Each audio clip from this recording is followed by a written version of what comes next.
introduction, Beth, and it's really a pleasure to be back here. This is the third time that I've had an opportunity to bore this group. And But we came back. it's warm this evening, so if you fall asleep, I'll assume it's not because of me, because it's warm. So I won't take it personally. No, it's really wonderful. This is a particularly special evening for probably all of us who have an interest in Sherlock Holmes, because it's the first time we've been able to meet in person in probably a year and a half.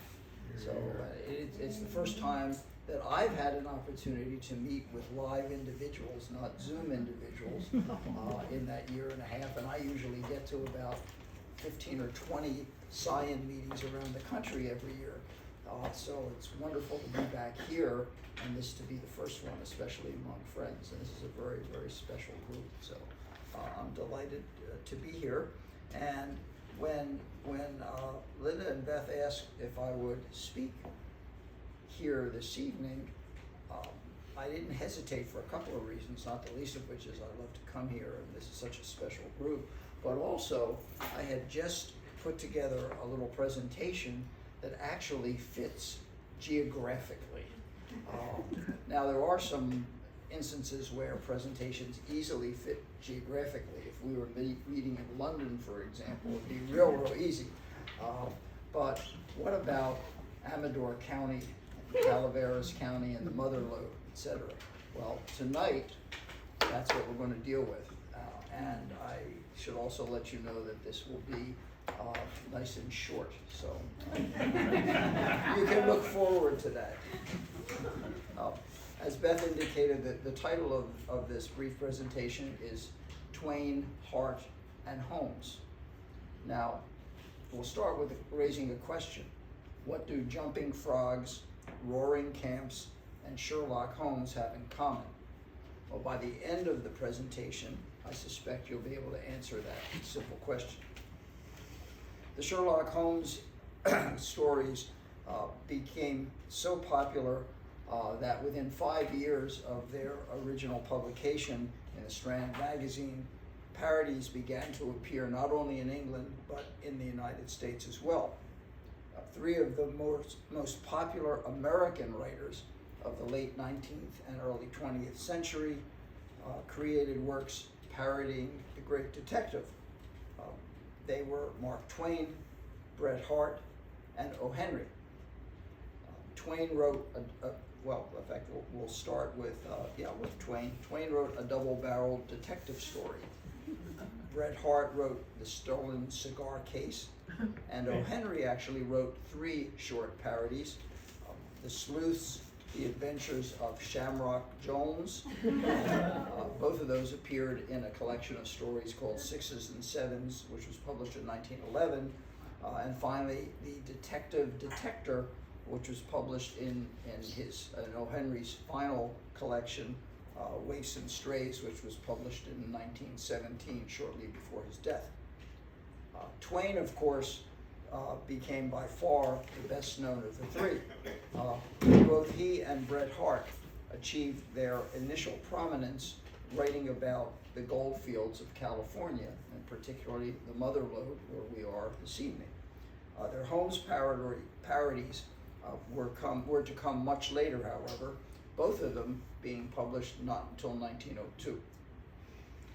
Twain achieved his first great success and national attention with the publication of a book, or I should say a short story that most of us are familiar with, The Celebrated Jumping Frog of Calaveras County. He based it upon a tale that was related to him by the bartender at the Angels Hotel in Angels Camp. How Twain got to Angels Camp, however, is a very interesting story. Though Twain was from Hannibal, Missouri, Union territory, of course, he was among the many who initially supported the Southern cause. Hence, a 25-year-old riverboat pilot named Samuel Clemens became a second lieutenant in Marion's Rangers, a small independent unit loosely affiliated with the Confederate government. However, he quickly realized that soldiering was not for him. And he resigned his commission. I guess in those days you could resign your commission, and headed west to the Nevada Territory, where he found work in local newspapers, both in Virginia City and in Carson City. Now, I had some problems, though, with his work on those newspapers because facts were not particularly important to his reporting. As a result of that, he soon departed for San Francisco, and that's where he first met Bret Harte. Both of them ended up working for a newspaper called The Californian in San Francisco at the same time, and became, if not friends, acquaintances. At some point later, however, they fell out, let's say. Twain credited Harte, however, with helping him to polish his writing style. And it was Harte who also first likely told him about his adventures prospecting in the Mother Lode. And in 1864, Twain himself left San Francisco and departed to work a claim in Jackass Hill here in Amador County. While there, he first heard the tale of the jumping frog. And that is actual fact because Twain's diaries exist today, and there's a notation about him hearing this tale from the bartender at the Angels Hotel, and actually when he heard it. Bret Harte also parlayed a tale of the gold camps of California into an international bestseller and recognition. The Luck of the Roaring Camp was published in 1868 and helped launch Harte's career. Harte, by the way, had been originally christened as Frank Bret Harte, Bret with 2 T's, and Harte without the E. Why he changed the spelling of his name, one never knows, but that in fact is what happened. He also made the long journey from Albany, New York, where he was born and lived until he was 15 years old, with his mother, who had been recently widowed and had married an Oakland businessman. So he ends up in the Bay Area. Then after a succession of several different jobs, none of which were particularly successful or appealing to him, Harte secured a teaching position in a small mining camp here in Amador County. While there, he reconnected with a friend who he had met in San Francisco and tried his hand at prospecting for gold in Calaveras County. Though he failed to strike it rich, he in fact gained wealth, but a wealth of material that he would later use to form the basis of his writing career. Returning to San Francisco then, he wrote stories for several newspapers and magazines. They were well received, the best of them for the Atlantic Monthly. And several years later, The Luck of the Roaring Camp was published and helped really make his name. Harte's Holmes parody, The Stolen Cigar Case, appeared almost 35 years later, shortly before his death, and featured a detective named Hemlock Jones. The story bears an interesting similarity to Conan Doyle's Sherlock Holmes story, A Case of Identity. And in fact, none other than Ellery Queen claimed that it was probably the best parody of Sherlock Holmes ever written.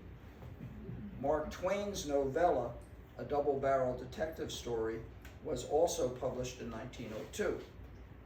In it, we find Sherlock Holmes in the American West, along with his nephew, Fetlock Jones. Fetlock Jones is working in a California mining camp, and Twain satirizes Sherlock Holmes by mentioning that his supposed detailed attention to scientific logic is all wrong. It's not one of Twain's best books, but it is rather funny. In addition to Edgar Allan Poe, Arthur Conan Doyle, as a young writer, also drew inspiration from both Mark Twain and Bret Harte. It was Harte, however, who was the greater influence on Conan Doyle.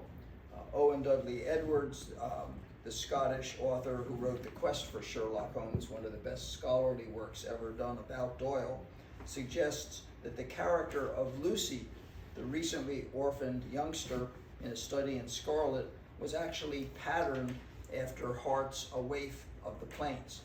And Doyle himself summed up Harte's impact in Doyle's book, Through the Magic Door, by calling Harte one of the great short story writers and stating that The Luck of the Roaring Camp and one of Harte's other short stories, Tennessee Partners, are both worthy of a place among the immortals.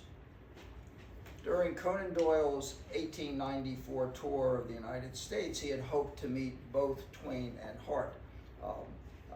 He told a reporter that he had met Bret Harte once at dinner, but never had the good fortune, however, to run across Mark Twain.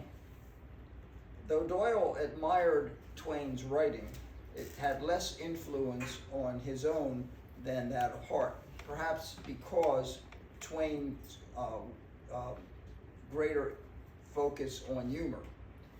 Twain was also an ardent anti-imperialist, which didn't quite fit with Doyle's strong support for the British Empire. However, they were both of a single mind when it came to the Belgian atrocities in the Congo. Twain's book, King Leopold's Soliloquy, was a stinging political satire which paralleled closely Doyle's viewpoint as Doyle expressed in his book, The Crime of the Congo, published in 1909. Now, despite the humorous aspects of many of his stories, Mark Twain did not suffer fools gladly. And in fact, as he grew older, he became increasingly ornery. Though he began his writing later than Harte, and Harte, in fact, provided guidance to Twain early on, it was Twain who became famous, and much more famous than Harte. They were never probably personally friendly, and Twain's dislike of Harte actually became so strong that later in the 19th century, when Harte was nominated as a U.S. consul in Krefeld, Germany, Mark Twain actually attempted to block his appointment by writing and declaring that he would be an embarrassment to the United States.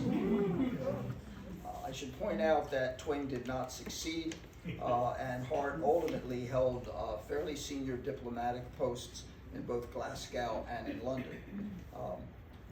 When once asked if he knew Harte in an interview, Mark Twain simply responded, quote, "Yes, I know the son of a bitch." Nice. Their animosity, backgrounds, and worldview aside, there remain numerous parallels between the lives of Bret Harte and Mark Twain. Their journey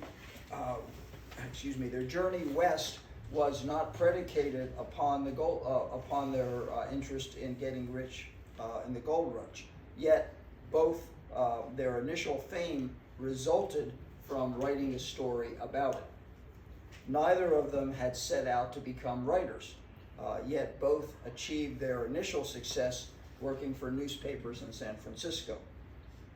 Both created controversy for championing minority causes. In the case of Bret Harte, for his support of Native Americans, and Mark Twain for his support of Chinese immigrants. And both spent time here in the Motherlode, including in Calaveras County and in Amador County, in Calaveras County specifically, in the town of Angels Camp, and even the Angels Hotel.